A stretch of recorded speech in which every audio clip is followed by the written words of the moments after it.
What's up? Welcome back, YouTube family, to another vid. This morning I'm on my way to work. Early morning, it's only 6:30, and so I'm just before work. And I found a geocache. So I've got the app out, and I thought let's go and do a video together, and I'll show you. Basically, I've just parked the car. I'll start navigating to it, and we'll see if we can find it. You don't always find them, so it just depends on how hard they are to find. So hit navigate. So apparently I am 94 meters away from the geocache. So we'll start heading over that way. Like, this is the navigation part. So on the blue dot, there's the cache. So it tells me I'm 94 meters away. So let's go and take a walk and see if we can find it. So apparently this geocache, actually, from things I was reading, this is an old quarry site back in the day. So it doesn't look like a quarry anymore, but I'm guessing when they were building roads and stuff like that, they used to use this as a So if I go straight for 77 meters, I should find it. Oh, my bad. Lucky the car's close. I need to take a pen. Whenever you go geocaching, make sure you take a pen with you, because there's no guarantee that there's always a pen. So I'll quickly run back to the car, which, that's the best part about this geocache actually, is the fact that got my pen, good to go. I'll just put it in my pocket, make sure that I don't lose it between now and the geocache. So here we go, back 95 meters. So the best part about these geocaching is it can take you to some wonderful places. Like, I didn't actually come out this far looking for this cache. I'm actually on my way to work, like I said. So while I'm out here, I thought I'd fire it up and have a look to see what's around. So we're 62 meters away, so we've still got a little bit to go. And basically, some of these geocaches can tell you stories of areas. And now I'm starting to walk uphill, so yeah, I can see why this was a quarry.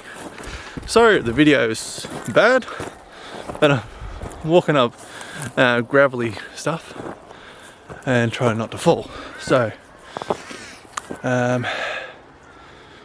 38 meters away. So here we go. And I'll just turn you around and show you. Like, it is very cold this morning. It's about 10 degrees. You can see the fog. So this used to be an old quarry site. I'm still not exactly on top of the cache yet. But yeah, so let's see if we can find it. 35 meters away. I'll show you what the cache looks like.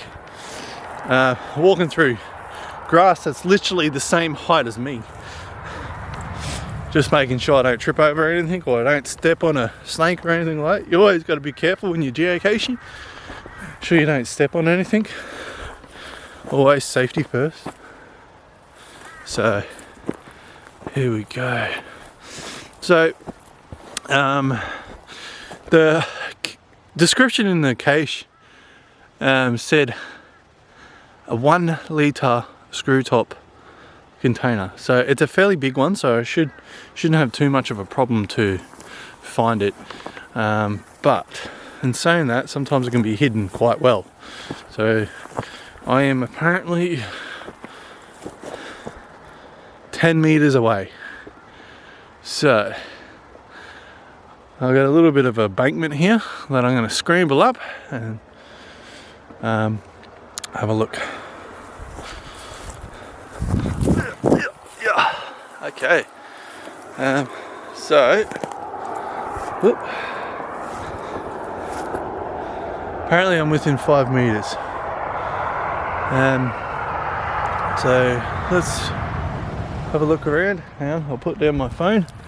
And so apparently I'm within 5 meters. Could be anywhere around here. My guess is after you do a few and you start thinking of how big the caches are, you start understanding somewhat of where they may be hidden. My guess is the big tree over there. I won't film the actual find itself. I'll find it and I'll come back to you with what the cache looks like, because I don't want to spoil for anyone that watches this. I don't want to spoil where it was, because that's part of the fun, finding it.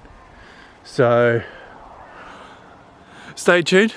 I'll come back and I'll show you. As you can see, there's a bit of steam coming out of my mouth from how cold it is out here. I'm going to find this cache, come back to you, sign it, log it, and get going towards work. So stay tuned. Here we are, guys. I'm back now. So it didn't take me long to find it. It was quite a reasonably easy find. I've noticed that some of the finds, when you're in more regional areas or out there kind of areas, not so big city, they seem to be a little bit easier to find. So that's probably why it was a bit easier to find, because Goomeri is a fair way out, or on my way to Goomeri. So this is the cache.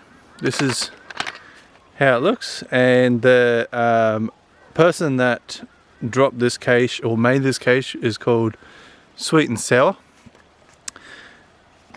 The caches that I've done up at I think it was Boat Mountain Conservation Park. Yeah, Boat Mountain Conservation Park. I think they did them as well, which was really good. I enjoyed them ones. This is the log. As you can see, I've signed it down the bottom. It's not going to focus in, but I've signed the log. So I'll put the log back in. And I'll show you this. I haven't talked about it yet on the thing or anything like that, but inside the cache, sometimes they call them swag, or little swappables. So hang on, I'll just put the log back in. So put the log back in, and then it's back in. Right, so I'm going to put this back in a minute, in the exact same spot that you find it. Always put it back in the way you found it, or how you found it. Yeah, so inside there's some little toy swappables. They're not the trackables, and I'll get onto trackables on another time, but it is a swappable. So if you got something, you can put it in and take one out and just keep moving them around. But trackables are a little bit different, and I'll talk about them on another time. So thanks Sweet and Sour for bringing me here. Beautiful spot here. A lovely view on the ridge lines and all that, and this old quarry is kind of cool. A lot of big tall grass. So and saying that, guys, thanks for coming with me on this cache. I'll do a couple more and I'll put them on the channel. So if you like it, drop a comment down below. Let me know what you think about it. I just love country. I don't know if you can hear the birds in the background, but yeah, beautiful. Alright guys, take it easy, and see you on the next journey.